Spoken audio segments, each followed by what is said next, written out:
Hi, everybody. Welcome to an all-new edition of No Holden Back. Ben Holden with you. Fred Pletch. Freddie on the bottom. Freddie, how are you today, man? Good as always, Benny. Good to see you, man. And good afternoon to Talking Hockey. We're going to start things off with our guest today, Mike Commito, author of the book Hockey 365, Daily Stories from the Ice, joining us from Sudbury, Ontario. Mike, first time the three of us have ever gotten together. I appreciate you doing this. How are you doing, man? My pleasure. Thanks for having me. Doing well. It's, the sun is starting to come out in Sudbury. It's supposed to be a kind of a nice long weekend. So hopefully get some nice weather tomorrow. And then, the tradition up north is usually it rains on the long weekend. So if we can get at least one day of sunshine, I'll take it. That's great, man. Well, just kind of a quick backstory. So I've been following Mike on Twitter for a while, and I love what he does on there. A ton of research, a ton of history. I'm a big history buff. I know Freddie is too in that regard, especially with the great sport of hockey that we're all involved in and have been for years. But we like to kind of go from point A to point B, Mike. So how did you first get involved with the sport of hockey, and what are your memories of growing up where you did? And I'm guessing you played the sport too, right? Yeah, I played a little bit. I never played at any organized or advanced level. Honestly, the majority of my hockey as a kid was, just on frozen rink or backyard rinks and frozen ponds and things like that in the neighborhood. I loved it though. I was obviously not very good at it. Otherwise, maybe my parents would have put me in it. But we also moved around a lot too, so it kind of, never really settled down until I kind of got a little bit older. And by that point, especially in Northern Ontario, if you're not joining hockey at the age of 12 or 14, right? Right. That time has passed you by. So actually, I've got into hockey more as I've gotten older. I play in a men's league now. So actually, like the first time I put on like full equipment, minus shoulder pads and all that stuff, I was probably 30 years old. And now I play hockey more than I ever did as a kid. But the way that I got into it, was I've always been fascinated about history. That was always my favorite subject in school. Once I finally got into university and did a little bit, kind of realized that's the path I wanted to go down. I started studying all sorts of different things in history. And then when I was kind of going through my PhD, I started to realize that the skills I was developing as a historian could be applied, to hockey. I'd always loved hockey, loved watching it, hockey pools, all that sort of stuff, but never really thought about, writing about it or researching about it. And it kind of had that eureka moment when I was doing my thesis that I realized that there's a way to kind of meld those two worlds together, my passion for the sport, but also the historical side of things. And I just kind of started to dip my toes in the water. I was doing some stuff on Twitter, just kind of sharing those moments, and then progressively started sharing more of them. Then kind of realized that, that's fun, and it's getting at least some of those, I think some of the history out there and sharing it widely with people in short, accessible little tidbits. But then I started wanting to write about it, right? And so I started to invest a little more time in doing some more research, and really kind of first started doing it just kind of messing around on my own personal blog, and then just kind of developed it from there. So how does a guy that's living in Sudbury, Ontario, end up writing for the LA Kings? I thought that was another cool part of your story, Mike. Yeah, no, that's definitely a cool part of the story, and it's always something I think that I'm pretty fortunate about. That obviously, as somebody who lives in Sudbury, Ontario, that I get to do a lot of the writing that I'm doing now, especially for an NHL club, but let alone a club with such a great history in caliber as the LA Kings. I mean, there's definitely some winters when I'm in Sudbury where I wish I was living in LA. I would trade the snow for the sunshine, but I think I've still got it pretty good where I get to contribute for their website. And kind of share some cool stories from LA Kings history. But honestly, the way that kind of came about was, after, kind of establishing myself online, so to speak, with doing the blogging. And then I started to get more writing opportunities with places like Vice Sports and Sportsnet, where I was starting to share, some other hockey history stories more broadly.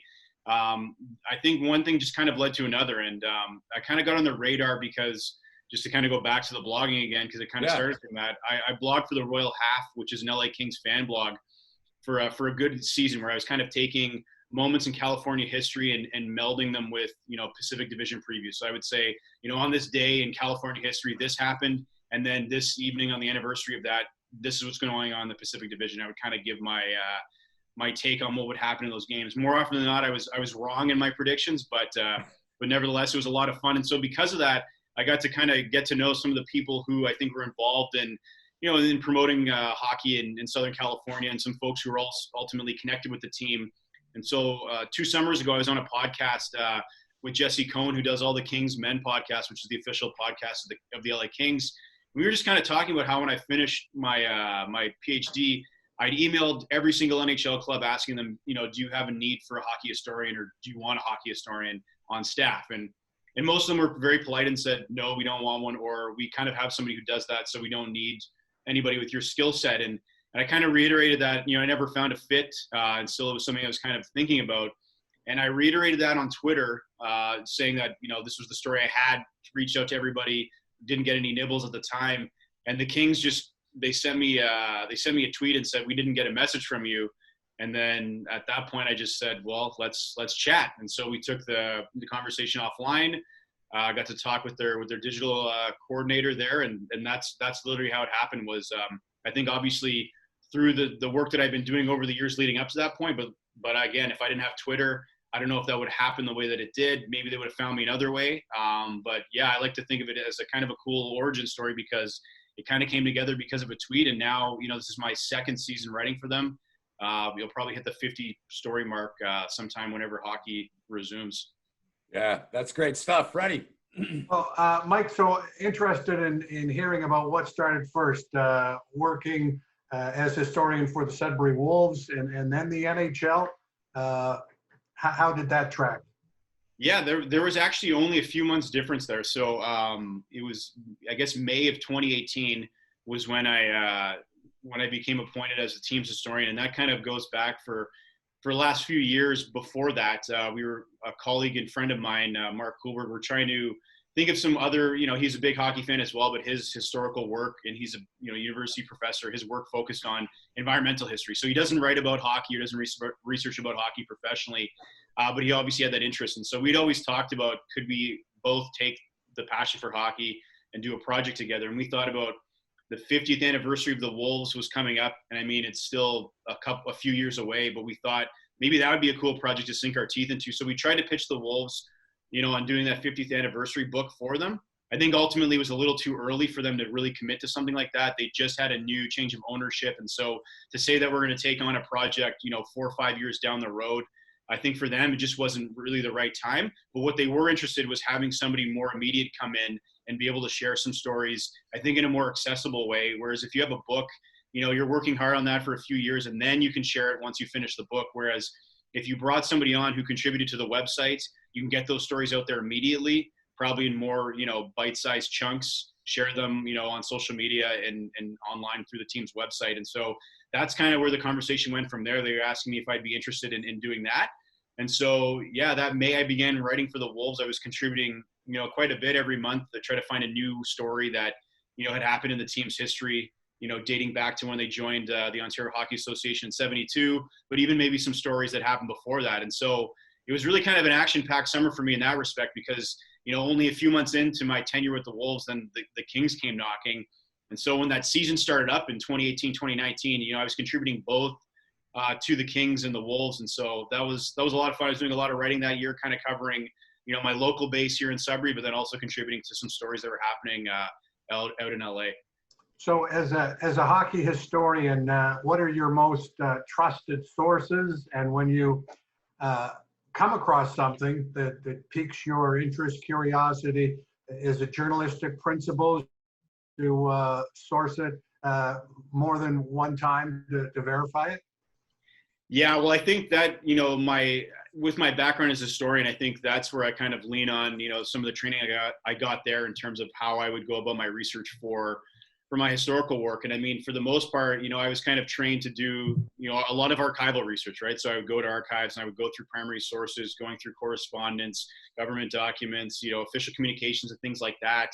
And then kind of corroborating that with primary sources such as newspapers, and then obviously secondary sources like books, articles, and things like that. And so I think for me that's never really gone away. I will admit that on Twitter, sometimes when I'm putting out those daily moments, oftentimes they're kind of coming from other sources. The NHL, publishes, a daily, this happened on this day in history on their website. And so I have noticed that throughout the years that those dates aren't often accurate. And so when I was writing the book, especially trying to respect the integrity of the sources in my own work, I had to go back and triple check that as best as I could, right? So, I mean, having an account with newspapers.com and being able to access some university databases that I used to have access to as part of my studies, that's where I would kind of take, I think, a lot of these moments that sometimes we take for granted that it happened on this day or it happened in the way that we believed it happened. And you kind of take all those sources and you put it together. I think you try to get a better picture of the account. I think you're never going to get an entirely accurate version of what happened, but you can kind of get the best interpretation of what happened on that day. And so, as I'm going through, these hockey history tweets, and a lot of them are kind of similar from year to year, they do change from year to year as I discover some new information or somebody gives me a lead that says, I don't think this has really happened in the way that you think it is, and here's a source as to why. But I remember for sure when I was writing the book that was always the most nerve-wracking thing is a tweet can get deleted. But if you're not triple checking your facts, pages can't get deleted.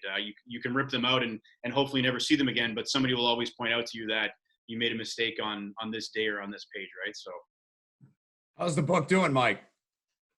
It's tough to say. I mean, now we're kind of at we're coming up to the 2-year mark. In September was when it was released. So I think I'm kind of getting the itch to potentially explore doing another volume. I think there's obviously, as you both know, no shortage of hockey history moments out there that you could certainly do another 365 days with completely new stories, that may or may not even kind of intersect with the ones that I used in the first edition. And so I think it did really well. It certainly exceeded my expectations when it came out in September of 2018. I think the timing was perfect because you had the start of a brand new NHL season, which was awesome, which was kind of on the heels of the 100th anniversary. So kind of capitalizing on that. And then obviously, any kind of book, especially a hockey book, with the Christmas season approaching, that's kind of really where I think it kind of took off. Again, anyone who had a hockey fan in their lives, whether a friend or family member, if they were looking for something to get them, I was doing my best to try to put that idea out to the masses to say, it's kind of got everything for every hockey fan, right? And so I think it did really well. I did a couple book signings here in Sudbury, obviously very supported by my friends and family. But even, I did one during Christmas season, and that was, a few months after the book had come out. And I mean, you could definitely tell people who are just trying to find a gift. And it does very well at the Christmas time, at Christmas season, right? So, but yeah, I think now there's still obviously a lot of those stories are timeless, and so they're never really going to lose their relevancy or significance to the game's history. But I think, probably I would think in the next year or so, when things kind of quiet down in my life, we have a 2-month-old at home right now. In addition to the 3.5-year-old we have, so things are kind of a little chaotic. But I think it's time for a refresh, probably in the near future. That's great, man. Congrats, man, on both. Your daughter was born. I was watching an interview with you the other day. As Freddie and I, we do our homework. We're play-by-play guys and color analysts, and Fred does about 5 different things in the sport. So, but we're all over. You get it.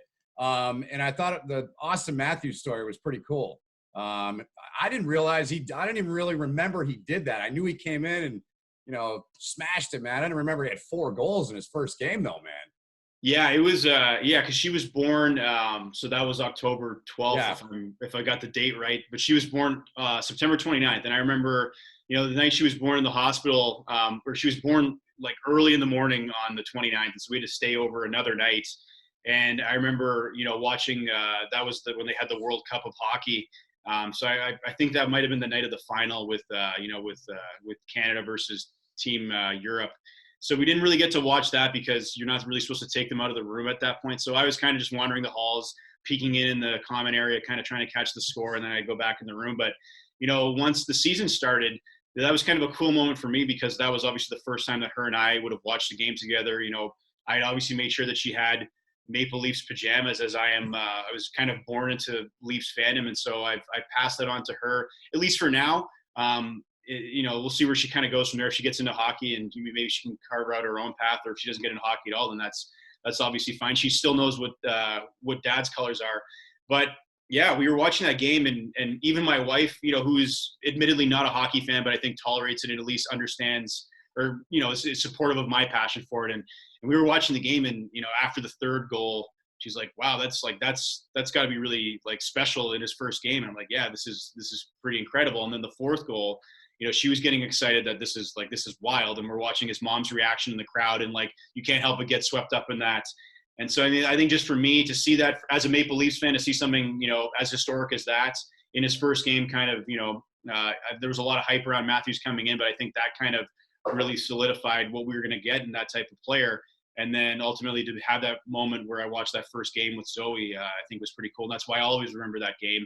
Ultimately, a lot of fans of the game who aren't Maple Leafs fans like to point out that the Leafs lost that game.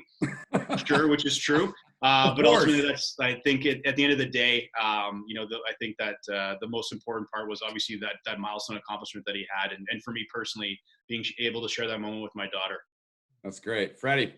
Mike, wondering, could you give us an example maybe of a big revisionist scoop that you had? You dig deep into the archives and you realize that this is completely wrong. So what people perceive as the truth, it's actually a fallacy. Here's what really happened. You have a standout example such as that? I'm trying to think of, and I don't think I have anything that kind of quite like stands out quite like that, but I think just like subtle nuances, throughout the court. Like, again, I think a lot of hockey history is, it kind of has a tendency to get into, we obviously mythologize it, I think, because of how much we love the sport and how much we hold it in higher regard, that I think you often take some of these moments for granted, that like, this is how I heard it when I was growing up, and this is how I tell that story, but this is not quite exactly what transpired that night. And so there's nothing really, I think, because I mean, if there was, I would have written about it, and it probably would have been a story that would come to mind right now. But I think here and there, I think my job as a historian, whether it's, in hockey or if I'm telling any other kind of history, is just to try to present, the facts as close as to accurate as possible. Again, like I said, I think the job of the historian is to best interpret the event and share that in an accessible way. And so I think when I was doing the book, for sure, there were some things where I was able to add, I think, a little bit of extra color that may have not been available at the time. If I were presenting it as a tweet, I think as, the historian has the ability to kind of add a little bit more, where otherwise if you're just sharing it to try to get, this happened on this day, these 4 goals. But, the historian is able to add that context there that kind of threads together what happened on that day and helps us make sense of what's currently happening on the ice. So, yeah, I'd have to think about it a little bit more, but nothing, immediately comes to the top where like I broke something that I think that previously had been held in high regard and, revising it. But I again, that is something I think that happens a lot, especially in this field, especially with how many people are so passionate about hockey history, that there's no shortage of hockey historians out there. And many of them are very, they're sleuths, right? So they're finding all sorts of new information, and it's great to see how that kind of changes our understanding and interpretation of the game. So I'll include all the suburbs, and I'm trying to remember Levack and Copper Cliff and Sudbury. Who, in your opinion, maybe the top 3 hockey players to come out of Sudbury? It's produced so many Hall of Famers and NHL players. Yeah, well, the first one that immediately comes to mind is Dave Taylor. He grew up in Levack, and my dad grew up he didn't grow up in Levack, but he grew up in the small town Onaping Falls, which is just, a 2-minute drive away from Levack. So they actually went to the same high school. But I had the chance to interview Dave a few weeks ago for a story for the Kings, just to kind of, he had a lot of milestone moments in April, his final game with the Kings, which he didn't fully play in that game. He came out for a ceremonial face-off, but that was his last time in a Kings uniform. And then him becoming general manager also happened in April of, I believe that would have been 97. And so, I think for him, like especially to come out of Sudbury, especially to come out of Levack, I mean, I think especially in that era, Northern Ontario used to be one of those regions where there was no shortage of players coming out of this area. Again, you looked at Tim Horton, and those types of guys, there you go, right? Where like these guys were coming out of Northern Ontario, and I think you had a lot of those guys who had that rugged upbringing in these mining towns, that kind of came out of that. But by the 70s, Northern Ontario wasn't quite the hotbed it was anymore, right? And there's still a lot of great players coming through, but it didn't, I think, have the same milieu as it did previously with guys like with Tim Horton and George Armstrong and folks like that. So I mean, Taylor, I think just the career he had, again, to play, 17 seasons with the Kings, racking up more than 1,000 points, that he was the first NCAA player to rack up 1,000 points in the NHL. So I think his career speaks for itself just in terms of his accomplishments on the ice with the Kings, but then even his executive career afterwards. Again, he contributed significantly to the core of those Kings teams that won in 2012 and 2014. And obviously he's a part of the Blues and their win in 2018 or 2019, sorry. So him for sure. He comes up immediately. Again, another one that comes up to my mind as well. Maybe not so much as he was a great player as well, but Toe Blake from Coniston. Again, that's just maybe a 15-minute drive from where I live right now. And obviously, he had a great career on the ice. I think he won a Hart Trophy, but ultimately went on to coach the Canadiens to 8 Stanley Cups. In addition to the others, I think the 3 Stanley Cups that he won, as a player. And then I think it would probably be, you've got the Folignos that came from Sudbury as well. Randy Carlisle. Yeah, honestly, Sudbury used to, I think with the Wolves especially, players that had come through those ranks. I think, at once upon a time, we had the nickname that, the Sudbury Wolves of the NHL Hockey Factory. I don't think is accurate anymore. We're certainly not graduating players to the ranks that we had once did. But I think, Dave Taylor, Toe Blake, Mike Foligno, Nick Foligno, those types of guys, I think have had obviously an impact on the community. I think not only with, what they've done at the NHL level, but, I think when you think of Sudbury or the surrounding communities, like those are the types of players that come to mind because, many of them are still here and they're still giving back and still having that impact. Honorable mention to Eddie the Entertainer. Yeah. Oh, yeah. Eddie Shack. Absolutely. Clear the track for Eddie Shack. Nice. Hey, Mike, I want to ask you about a guy that Fred and I've dealt with at the college level here in the United States, and that's Andy Murray. Have you ever done anything with Andy or not?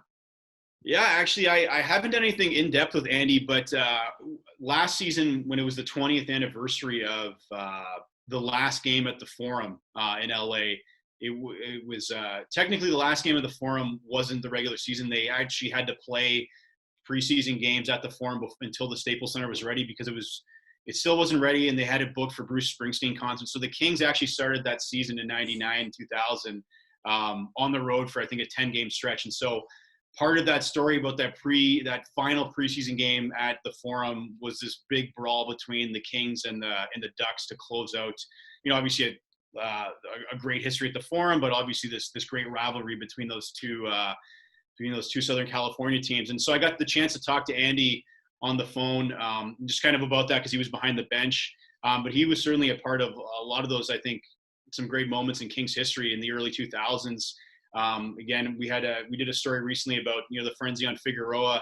I think when the Kings, stunned the Red Wings in that first round series, and Murray would have been the coach at the time as well. Didn't have the chance to talk to him about that, but yeah, no, he was a great guy. And I think one of the funny things I remember about that conversation is that I was talking to him in my furnace room because oftentimes, as a kind of a makeshift, hockey writer, you kind of take your moments wherever it's quiet in the house. And so I've done no shortage of interviews over, in the van parked somewhere or like in the basement, in the storage room, in the furnace room. And I do remember talking to Andy Murray in my furnace room, kind of looking at my hockey equipment, talking to a guy who is a big part of the Kings. Yeah. And correct me if I'm wrong, still the winningest coach in Kings history, right? Yeah, actually, I don't know that off the top of my head, but I'm pretty sure he is. Yeah. I mean, yeah, I'm pretty sure he is. Freddie, you might have said that during a game you've done with him. I know I have. I'm pretty sure he was, but yeah. You brought up that Red Wings series, and Andy's one of the great men I've met in the sport, man. He's a good man. I have to ask, how many times have you had a chance to talk with Gretzky? One time, and there's actually a good story about that if you wanted to hear that. Love it, man. That's what we're all about, man. We'd love to hear it, Mike. Yeah. Okay. Well, so because this one is pretty good because, as you know, like Wayne Gretzky, he doesn't necessarily do a lot of interviews these days. And so, I tried to interview him, for the book because there's obviously quite a few Gretzky stories in there. So I reached out to the Oilers PR and, pleaded my case and, they respectfully, declined on behalf of Wayne, which I totally understood. I figured it was kind of, I'll try. And if I get it, great. If I don't, it's not going to make or break that story in that book. And then, so, when I got into my role with the Kings, it was the 25th anniversary of him, surpassing Gordie Howe for the all-time record for most goals. And I said to the Kings, it would be really great, given that this is like a milestone anniversary, that we can get Wayne on the phone to get his take on this. And so they're like, yeah, sure. We'll try. but there's no guarantees. He doesn't do a lot of interviews. So, I mean, you can still write the story otherwise without having his input. Okay, so we went ahead and started to try to wrangle him through the Oilers. And the next day we got a reply back from the Oilers PR saying, yep, he'll call Mike, tomorrow. And I was like, oh, that's awesome. But also, I didn't have any time. I didn't know when he was going to call me. I have a full-time job. That is, my number one priority because that's what pays the bills. Right. So that day, my daughter was home sick from daycare. And so I took the morning off work to stay home with her. And I was like, I know he'll call me while she's throwing up or something. And I have to try to put Mr. Gretzky on speaker while I take care of this mess that's going to be in the bathroom or in her bedroom. So I get through the morning, no phone call. My father-in-law comes to relieve me. I go out, I go back to work. And the first thing I had to do that day was go to I was meeting with a new client. I work in research at Cambridge. And so we do a lot of work with companies that are looking to access, equipment and technology at the college that I work at. So this is my first time meeting her and her team and kind of developing that partnership. And sure enough, we're getting halfway through the lunch, no phone call. I'm like, okay, well, maybe this will work out and I'll get out of this meeting, go back to campus. I could take the call in my office and, that'll be fine. Sure enough, the check is coming. We're talking about next steps. She's looking at me talking about what are we going to do from here? And my phone rings. And obviously I know it doesn't say Wayne Gretzky because he's never called me before, but I know it's Wayne Gretzky because it's a California number. And I have this moment in my mind where I could either try to tell the table that I have to go take a call from Wayne Gretzky, which would sound absurd because I'd never told him that I did hockey writing on the side. So it would be kind of weird that this guy that you're talking about from a R&D perspective, now has to go talk to Wayne Gretzky. Or I could just run to the bathroom and, try to do the phone call from a stall, which would be horrible because you'd have him on speaker and hopefully no one comes in and flushes the toilet. And then you've got the other people at the table waiting for you being like, hopefully, your lunch was okay. You've been gone for 20 minutes. So I made the decision to not answer the phone, which I immediately regretted. I probably zoned out for the rest of the meeting because I was just reeling, thinking about that was my one chance to talk to, somebody I'd idolized growing up. I just blew off Wayne Gretzky. Yeah, exactly. So I screened the gray one. So the meeting ends and I get in the van and I drive back to campus and I'm trying to call him again and no answer. And I blew it. So I sent him a text and I said, I used my daughter as the excuse that I was still taking care of Zoe and she was sick and I'm really sorry. And I was kicking myself at work and told my colleagues and they're like, why wouldn't you have answered the phone? You're crazy. I'm like, well, I was like, I'm at work. I typically try to separate the two things. If I can take a break and take a phone call, it's not a big deal, but I was in the middle of a work meeting. And so he did end up calling me back because of course, he is the great one. He was very gracious about it. So we got to do the interview, did the story about it. And then ultimately I was able to kind of tell another story about that whole backstory about, screening the great one and how I almost blew it. And it ended up working out probably better than it could have been if I would have been able to answer the phone, on my own, because I wouldn't have got that other hilarious story about potentially blowing off Wayne Gretzky. Hey, Freddie, before you go, I just want a quick follow-up. So have you written about this at any point, or is this something you don't talk about often? I'm guessing you wrote about So we did the 25th anniversary story last year. Okay. We were actually one of the few that actually did that because there was a lot of coverage, I think, later with some other story that I think we were one of the first ones to get him to talk about whether or not Ovechkin was going to chase down his record. So for whatever reason, I think that story maybe just kind of got lost in the news shuffle of that week or what was going on in the NHL. But then I did write about that other story, like the backstory for the Globe and Mail. They have it's called First Person. So it's a collection of essays where it's kind of, I think, usually hilarious moments in somebody's life. And I thought of no more hilarious moment for me personally, and I think it kind of sums up my life trying to balance, my professional career in academia and then also, trying to be a hockey writer at the same time. It's a hell of a story, Mike. Thanks for sharing. Freddie. Well, and I'm wondering if Mike has a Jack Kent Cook story for us, the man who brought hockey to Los Angeles. And I forget what the number is, Mike, but he was famous for saying there are X number of Canadians living in Los Angeles, and now I know why they all hate hockey, because he was having trouble attracting fans. A very guess, colorful individual in your research, in your travels. Anything interesting pop up with Jack Kent Cooke? Yeah, I think there's obviously, I think colorful is a great way to describe, his tenure as owner and, kind of the ambassador for hockey in Southern California. I think with a lot of the stories that I've written lately for the Kings, they haven't really touched on Cook. I think the one story that I did do was when the team kind of moved towards establishing its name, before it joined the league in '67. And so that was a pretty tame, bit of research, because I was going back to try to see what his thoughts were and why they picked the Kings, and was there any other, names that were kind of on the table. And it was kind of difficult, going through a lot of newspapers from California at the time to find out what other names kind of didn't or make it and ended up on the cutting room floor.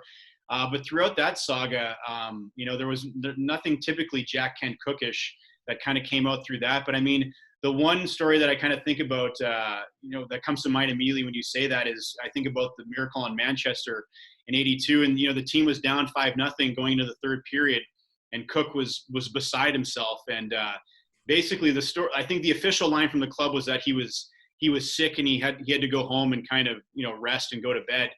But I think otherwise, as the owner of his team that is now down 5-0 with a period to play, I think he had seen enough, and he went home. And like many Kings fans that went home early that night, obviously, you're kind of kicking yourself after you get back and check out the score on in the paper the next day. Obviously the Kings roar back and win that game. And so that's kind of one of the things that I first think about, just because ultimately, even as an owner, I think you can kind of, as much as you always want to have faith in your team and the product on the ice, ultimately you can kind of only, stretch your imagination so far. And, I think like any hockey fan, usually you're pretty safe at being down 5-0 with 20 minutes to go, that you could probably go home and you're not going to miss, something. What about the early days of hockey on the West Coast, NHL hockey on the West Coast, when there was a perception, I think, that some of the established teams, the original six, took advantage of maybe Oakland and LA in terms of giving them older kind of players at the end of their career for draft picks, and those draft picks turned into future stars. How is that all handled in the annals? Yeah, well, I think that's actually, and that kind of came up when I was talking to Dave, recently, or Dave Taylor. Sorry, I shouldn't just assume like first names here. With, again, I didn't call him Dave on the phone. I think I called him Mr. Taylor. But I think that kind of ties back to, your question about Jack Kent Cooke. That was even, I think, a hallmark of Kings ownership and management. I think for most of the team's history, kind of until the new ownership group kind of came in '95, that they were always kind of keen on trading, picks for players to try to improve the team's core. Ultimately, I think kind of taking a bit of a short-sighted approach oftentimes, where you didn't have a lot of those picks to develop because you kind of gave them away to bring in other players who could maybe make a difference in the moment, but ultimately in terms of building that future capacity, you weren't really shoring that up. And I think that's kind of why, and Dave Taylor joked about that, because, he was drafted late, and he was picked by the Kings, and he was invited to training camp, not that year, or he went to training camp that year, but ultimately it was after he finished his college career. And he joked that the reason why somebody like him, who I think was picked 115th overall, I can't remember exactly, but why somebody like him would get a chance with the club, because they didn't have any players from the earlier rounds to kind of bring in, right? And so I think ultimately, especially in those markets early on where, ultimately, hockey is still very new, despite the fact that LA had, rushes with pro hockey going back to the 30s, all sorts of cool experiments with clubs going out there. But you got to try to put an exciting product on the ice, right? And so sometimes they had to sacrifice on their future in order to try to make a competitive team to get butts and seats, right? And so I think ultimately that kind of proved, obviously, there was other, reasons that contributed to the downfall of the Seals in Oakland. But I think ultimately that was kind of the approach that the Kings did take for a lot of their time, up until I think they started to realize, in the 80s and 90s, that you kind of have to build, your prospect pool there and be a little more, use those picks a little more sparingly, knowing that these are kind of the pieces you need to build around. So, Mike, you've interviewed Gretzky, you've talked to Dave Taylor, so you've talked to 1/3 of the Triple Crown line. You got any stories about Dion and Simmer and talking with those guys over time? I'm guessing you do, right? I've never talked to Charlie Simmer. I've tried, just didn't work out for the timing. Marcel Dion, I actually talked to him when I was blogging. I did when I was blogging for the Royal Half one year. I did a Marcel Madness, and so it was a bracket of all of Dion's famous moments in Kings history. And so we tried to, I forget what moment ended up winning out as the #1 Marcel Dion moment. There were so many of them.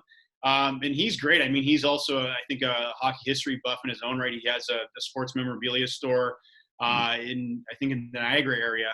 But I haven't really talked to him as in official capacity of the Kings. I know that in speaking with him offline, I think he is kind of rankled by the fact that he thinks that the Triple Crown line should have been retired as a unit.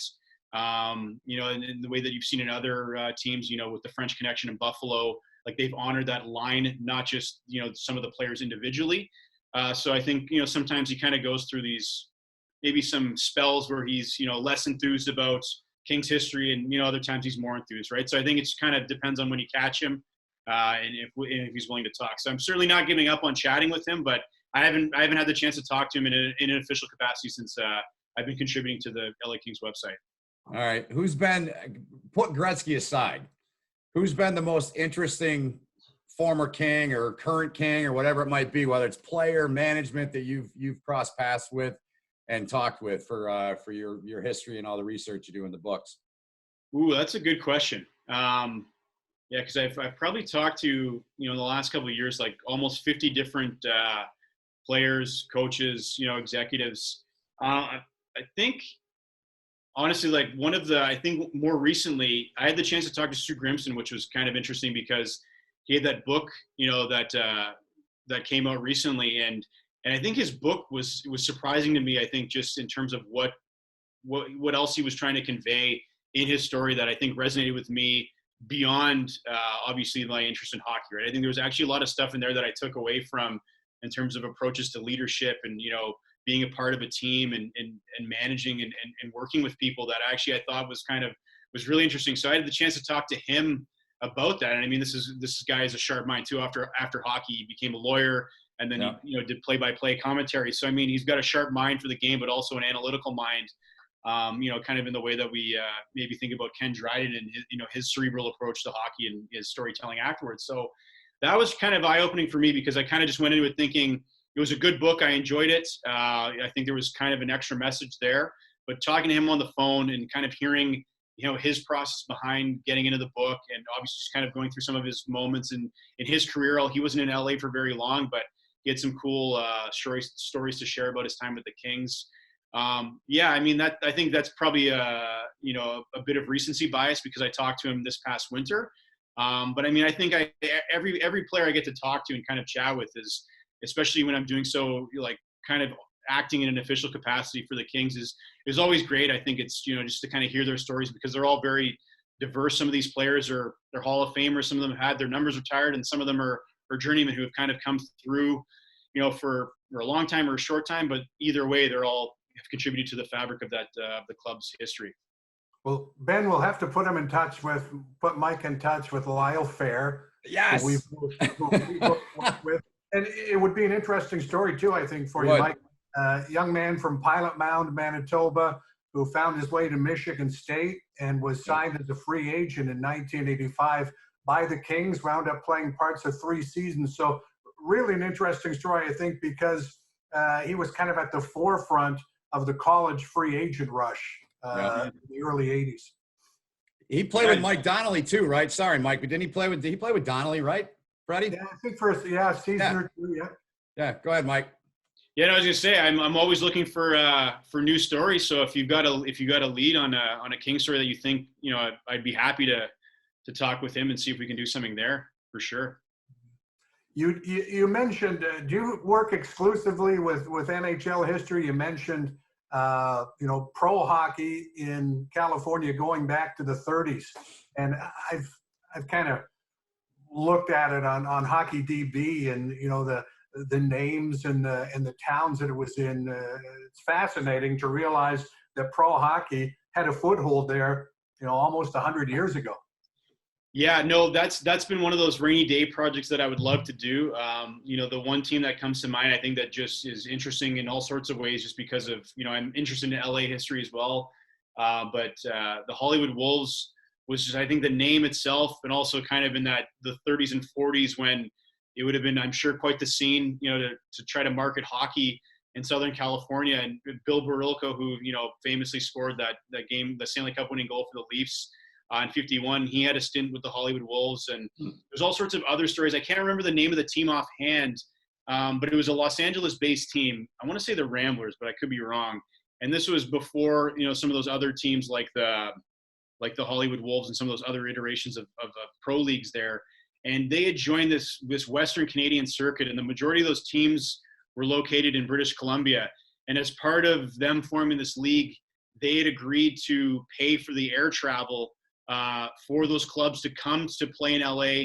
And then, of course, they were also traveling to British Columbia by plane and doing the loop of all those teams and then kind of coming back. And it was one of the first times, that in hockey history that they were using air travel as a means to get around, right? And this was in the 30s and 40s, right? So well before it had caught on in the NHL when they were still traveling by train exclusively, right? So ultimately, it only lasted a year because I think the cost was too prohibitive trying to accommodate that. And again, it's tough to say what gate sales would have been like in California for hockey in the 30s. But definitely, there's a lot of interesting things there that I'd love to be able to kind of do a deep dive and see what's there.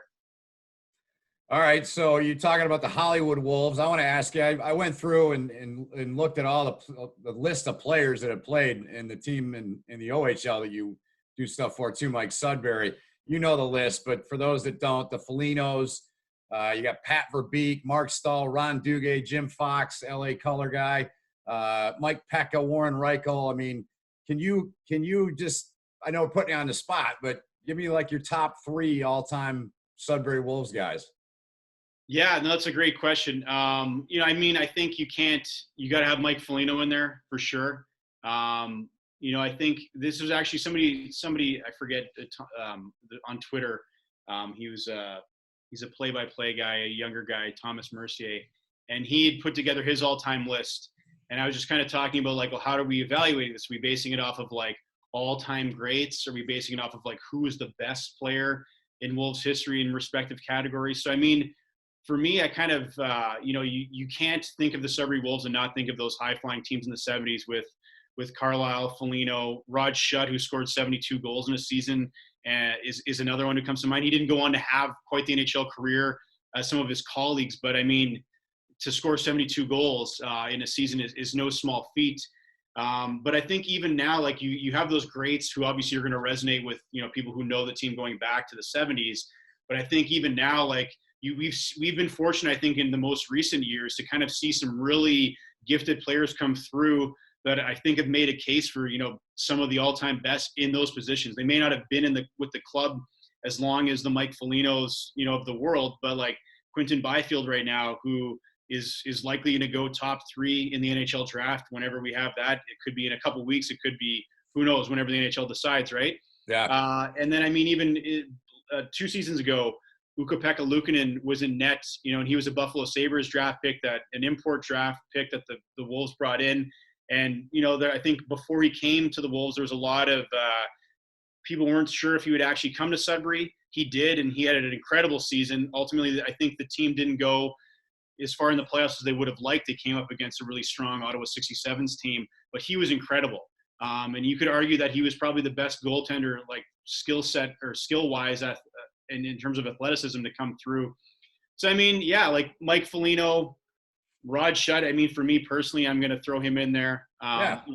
Quinton Byfield, if you have a recent guy in there, like you've got no shortage of picks, like you mentioned, right? I mean, right. Is another great one as well. And Jamie Rivers, great on defense. Like if you're going to talk about positionally, you can't have a conversation of all-time greats without Jamie Rivers and what he did on the back end. Nice. How about what? Ben, you'll like this story. First time I ever went to Joe Louis Arena, Mark Crawford took us over with the Cornwall Royals. We talked to Mark Crawford a couple of weeks back. Yep. It was after practice, and there on the ice is Ron Duguay doing a photo shoot with some penthouse pets. So can you imagine 20 young OHLers kind of standing there watching that? But Ron Duguay has to be included in the conversation about great Wolves too. Oh, Right? absolutely. Yeah. Yeah, no, that's a great story. I'm trying. I remember he was married. He was married to her, I believe, when he was playing in with the Rangers. I want to say the woman you're referring to. But nevertheless, we digress. The guy on that list that I like, for whatever it's worth, was Mike Pekka, and I didn't realize he played in Sudbury. But man, did I love him as a pro, and watching him skate and play, whether it was Buffalo, Edmonton, wherever else he played. I really enjoyed watching him play too, and. To tie it in locally here, the little ball of hate for Beak. Another good one. So, Freddie, you got anything else? Well, that was my era in Sudbury with Don Beaupre and Mike Sands and Pat Verbeek and Jimmy Cowdice, players like that. They didn't have very good teams, but anyone who ever has an opportunity to visit the Sudbury Arena, I know they maintained it impeccably, Mike, and maybe one of the nicest junior barns there's ever been.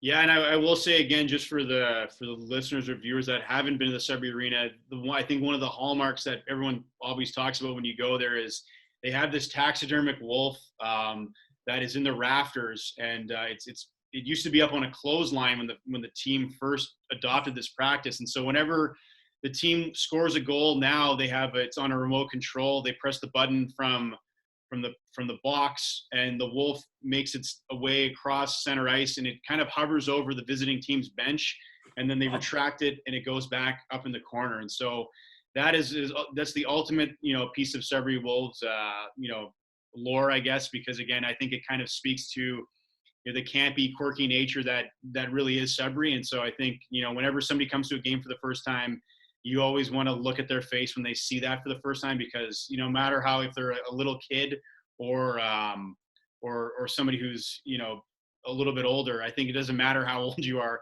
When you see that thing come down the rafters for the first time, you can't help but get caught up in it. That's cool. I've never been there. I'm gonna have to get up there one day, man. I love going to those old arenas. I played in the Blind River Arena when I was in high school, and it was so low, you put your stick up and you hit the rafters. So I don't know if it's still the same, but nevertheless, Mike, this was fun, man. It's great to meet you and chat with you, and we appreciate your time, man. Keep up the great work. I need like a card with all the things you do, man. You got the book Hockey 365. You're a PhD in research and history, right? As well. Yep. You got the work with the Kings, the Sudbury Wolves. Keep up the great work. I'm always entertained, and I learn something every day from you on Twitter, my friend. Thanks for this. Well, thank you. Appreciate it, guys. It's great to chat with you and Fred. And so, keep me in mind. We can do this again and chat about we just scratched the surface on a lot of the stuff, I think. For sure. Well, I'll do that, man. And we'll get you in touch with L. Fair, as I used to call him when I worked with him. Charles. What's that? Charles. The pride of Pilot Mound, Manitoba, population 25. For Fred Pletch, Ben Holden, we thank Mike Commito for joining us. This has been No Holding Back. We'll see you next time with an all-new edition of No Holding Back.